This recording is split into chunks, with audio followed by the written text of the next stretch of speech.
अस्सलाम वालेकुम students, today 27th of June 2020। Students, जैसे कि आप लोग जानते हैं हमारा चैप्टर नंबर 8 जो है वो कंप्लीट हो गया था, तो उसकी एक्सरसाइज जो है वो हम कंप्लीट कर रहे हैं। तो लास्ट डे जो था वो हमारा MCQs हमने किए थे और उसके साथ जो थे वो तकरीबन 5 शॉर्ट क्वेश्चन हमने किए थे। तो आज जो हमारे रिमेनिंग क्वेश्चन हैं तो उनको डिस्कस करने वाले हैं। चलिए स्टार्ट करते हैं। सो क्वेश्चन नंबर 6 है हमारे पास। What is the relationship between electropositivity and ionization energy. Electropositivity का टॉपिक और आयनाइजेशन का एनर्जी का टॉपिक अर्लियर जो चैप्टर्स हैं उनमें भी आप लोग पढ़ चुके हैं। तो उनमें जो रिलेशनशिप है तो वो यहाँ पर डिस्क्राइब करना है हमने।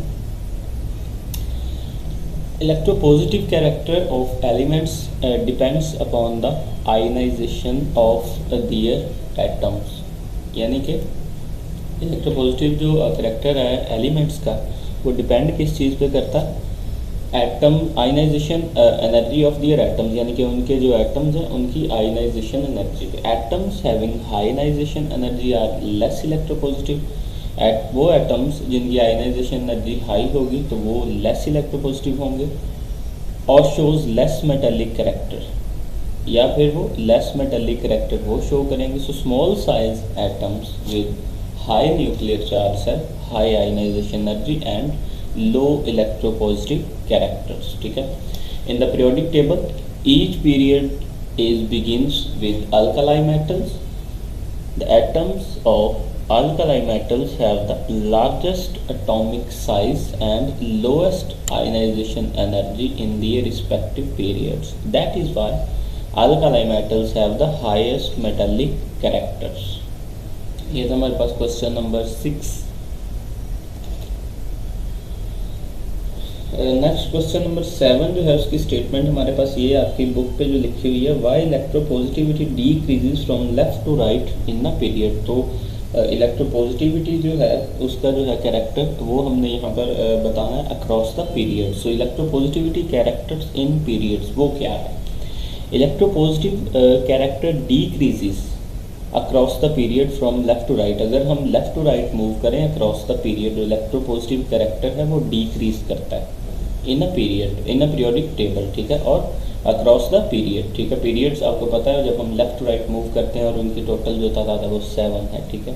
बिकॉज की वजह क्या है? क्योंकि size of atom decrease, size जो है एटम्स का वो डिक्रीज होता है, वो कम होता जाता है due to increase of nuclear charge. क्योंकि न्यूक्लियर चार्ज जो है वो बढ़ता जाता है।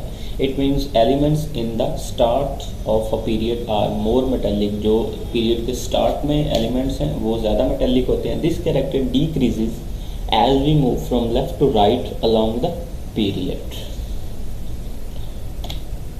नेक्स्ट क्वेश्चन है हमारे पास जो है question number 8।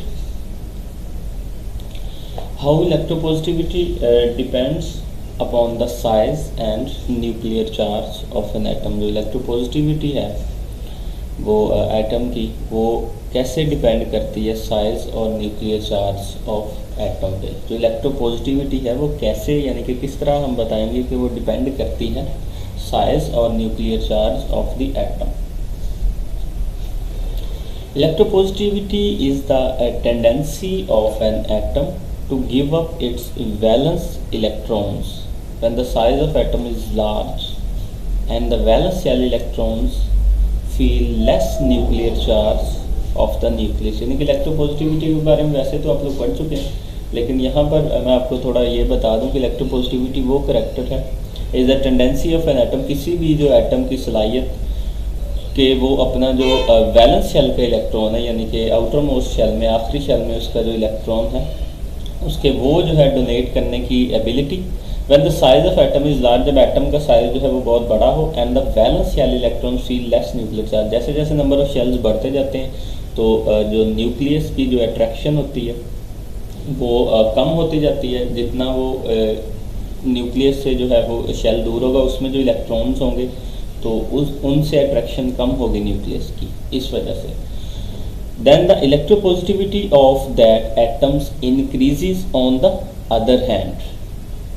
Small size atoms with greater nuclear charge, जो छोटे साइज के एटम होंगे उन पर जो न्यूक्लियर चार्ज होगा वो ज़्यादा होगा, will have less tendency to lose their valence electron, जैसा कि मैंने आपको बताया, क्योंकि वो न्यूक्लियस के करीब होंगे, ठीक है, तो उनकी टेंडेंसी जो होगी वो कम होगी इलेक्ट्रॉन डोनेट करने की, hence they shows less electropositive character, इसलिए वो कम इलेक्ट्रोपॉजिटिव करेक्टर शो करेंगे। For example when we compare the atomic size of sodium and magnesium atoms, जब हम सोडियम और मैग्नीशियम एटम्स के जो है वो एटॉमिक साइज को का कंपैरिजन करते हैं, since sodium atom have large size, sodium atom का जो साइज होता है लार्ज है वो साइज है वो बड़ा है, एंड लो आयनाइजेशन एनर्जी, और उसकी आयनाइजेशन एनर्जी वो कम है, so sodium shows greater metallic character, sodium जो है वो ज़्यादा मेटेलिक कैरेक्टर शो करता है as compared to magnesium atom. ये फिगर में भी आप लोग देख सकते हैं, तो लेफ्ट वन आपकी स्क्रीन पे जो है वो सोडियम एटम है, तो राइट वन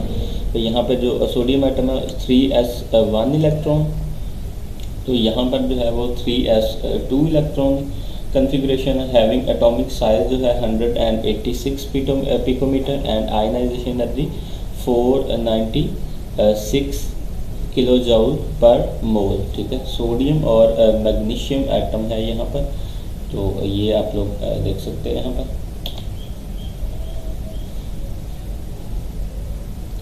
नेक्स्ट क्वेश्चन है हमारे पास question number 9, why the ionization energies of alkaline earth metals are higher than the alkali metals, या इसको आप इस तरह भी कह सकते हैं कि एग्जांपल भी दे सकते हैं साथ में, अल्कलाई और अल्कलाइन अर्थ मेटल्स की ionisation energy sodium atom is less than magnesium atom. So ionisation energy is the measure of tendency of an atom to lose its valence electron, ये हम जैसे कि पहले भी हमने बात की है। Ionisation energy of an atom depends upon the size of atom, ionisation energy जो होती है वो किसी भी एटम की वो दो चीज़ों पर डिपेंड करती है, नंबर एक साइज ऑफ एटम, नंबर दो nuclear charge on valence electron, जो एटम शेल पर जो है न्यूक्लियर चार्ज होता है, इन दो चीज़ों पर, ठीक है। So the size of sodium is larger than magnesium, sodium का जो साइज़ है वो मैग्नीशियम से ज़्यादा होता है, and also the nuclear charge of sodium atom is less than magnesium, जो न्यूक्लियर चार्ज होता है वो सोडियम एटम का वो मैग्नीशियम से कम होता है due to number of shells, जैसे मैंने आपको लाभी भी बताया थोड़ी देर पहले कि जितना हम न्यूक्लियस से दूर जाते जाते हैं उतना इलेक्ट्रॉन्स के साथ जो है वो न्यूक्लियस की जो अट्रैक्शन है वो कम होती जाती है। Then magnesium atom, both of these factors favors the sodium atom to lose its valence electron, तो ये दोनों फैक्टर्स जो है वो इसकी वजह बनते हैं कि जो है वो अपना आउटरमोस्ट शेल से इलेक्ट्रॉन लूज करता है। So much electron much easily than magnesium atom, sodium जो है वो ज़्यादा आसानी से अपना आउटरमोस्ट इलेक्ट्रॉन जो है वो लूज कर देता है as compared to magnesium atom. So that is why ionisation energy of sodium atom is less than magnesium atom, यही वो वजह है कि जो आयनाइजेशन एनर्जी है वो सोडियम की वो मैग्नीशियम से कम होती है। नेक्स्ट है जो क्वेश्चन है हमारे पास question number 10, why silver and gold are least reactive, तो ये इस तरह से क्वेश्चन आ सकता है, what are noble metals, give example, इस तरह से भी आ सकता है, या discuss the inert characters of silver and gold, इस तरह से भी आ सकता है।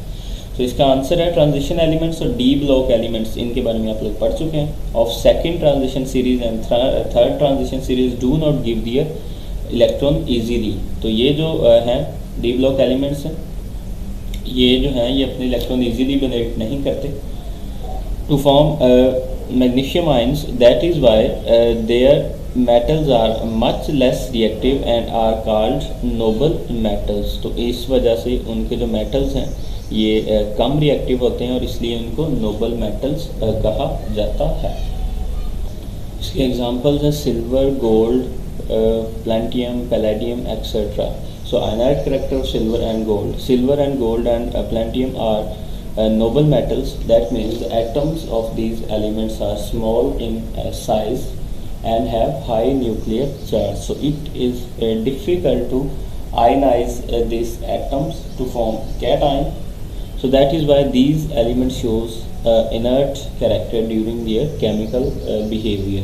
inert का मतलब होता है जो रिएक्ट नहीं करते, यानी कि सिंपली हम इनको कह सकते हैं कि नॉन रिएक्टिव। ठीक है, तो ये मैंने आपको बताया 2-3 तरह से ये क्वेश्चन आ सकता है, लेकिन इसका आंसर आप लोगों ने ऐसे लिखना है। ठीक है।